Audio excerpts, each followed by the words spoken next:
So I'm going to touch on a few things very similar to what the last couple presenters have talked about and probably throughout the day, but maybe come at it from a little bit different angle than maybe most people are used to. So the title is Green Buildings for a Sustainable Future, in line with the theme of the conference.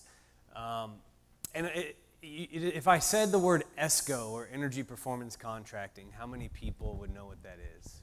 So I'll try not to hit on that too much, and I'll explain it in a little bit more detail. So the world is heading in the wrong direction when it comes to energy consumption and carbon, and we all know that. And like I said, Jesus and many others today have shown a similar graph. And this is that graph that shows the last couple hundred years of energy consumption and how around 1950, we all thought we needed buildings that were really, really cold and really, really hot. And that caused global consumption, along with transportation and other things, to start to grow at an exponential rate. Now that stops right there in 2016. And if we don't do something about it, it's going to double in the next 40 years. At that pace, the world can't hold us as humans anymore. It's just that simple. So we need to do something, and the inflection point can be today, like Jesus showed. So our goal is to help the world reduce the energy consumption by 20%. The entire world, 20%. And I'll get to where that number came from a little bit later. And we plan on doing that with buildings, with smart, healthy, sustainable, high-performing, high-quality buildings. And what we want to do is we want to provide quality engineering, new equipment, technology, and most importantly, money into buildings. We want to put this into buildings. We want to pour it in. And out from that will come even more money from savings, energy savings, engineering support, reports, analytics, cloud-based dashboards, you name it. And that's the basic premise of what we do and what we want to do and how we think we can help the world reduce its energy consumption by 20% is by doing this. So the root cause of all of this, like the other graph showed, is us, is people. It's human beings, right? So buildings consume energy to serve us. If we weren't in the buildings, they would consume zero energy. And that graph wouldn't be as high as it was, right? So we're the problem. In the end, we're the problem as humans. And we need to solve that. So one little known fact that most people don't know is buildings don't perform very well. They're actually very, very, very poor performing.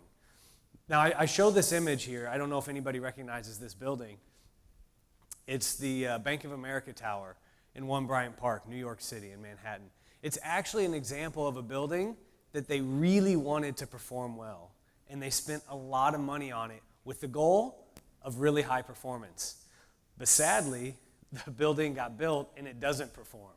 So even this one, that 1 in a million case where the owner hires and pays top dollar for a high-performing building, it didn't perform.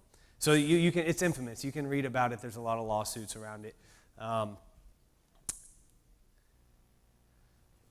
Does this picture look familiar to anybody in the room?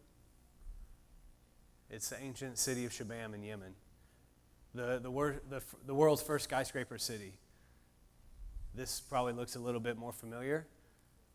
We as humans lived on this earth for thousands, millions of years in these buildings consuming zero energy. Zero.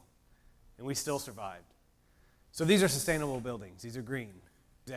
Exactly. And so these buildings, without going into theory of bad buildings and high-performing buildings, these buildings that we live, work, and play in, our homes as well. It's not just buildings. It's our homes. It's our apartments. It's our villas. You name it.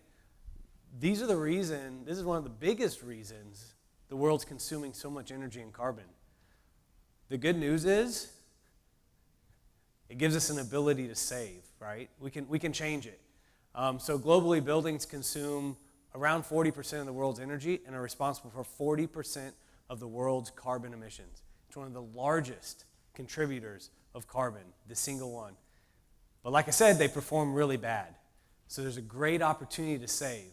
In this part of the world, 50% energy savings is possible. So that's where our 20% of the world's energy consumption came from. If we cut building consumption around the world in half, which is feasible with today's technology, and financially feasible, we cut the world's energy consumption by 20%.